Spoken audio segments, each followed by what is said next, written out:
So then in April 2016, you start coming up with ideas to help your existing audience, and you want to do something in software. What was that switch away from, or not even away from, but in addition to the content and everything that you're giving to your audience, you wanted to make a software play?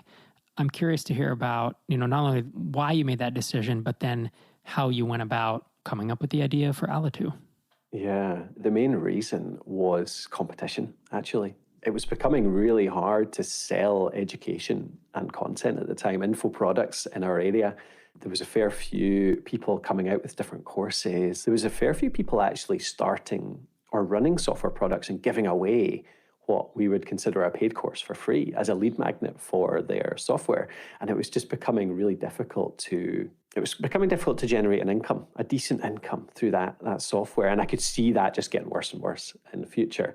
So I wanted to create something that just had more of a moat, something that was more difficult to copy. And so I considered a few different things. We considered the hosting side of things again. And it was really the editing was the part that we were asked about all the time. To create content, we've got a bunch of different ways that we ask people questions to really get ideas for our blog posts, for our podcast, all that kind of stuff.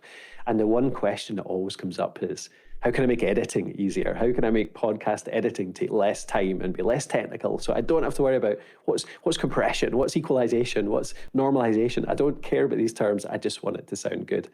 And I just thought, I'm sure there's a way to automate this because it's quite procedural in a lot of ways. Thinking back to our podcast production days, like a lot of this, we actually set up templates for people's shows. And so it's actually quite easy to do it week by week. So that was really what started it. It was that kind of that competition side of things, the moat and scalability as well. Just being able to thinking towards how could we get something that could get thousands of users in here because education just isn't going that direction for us.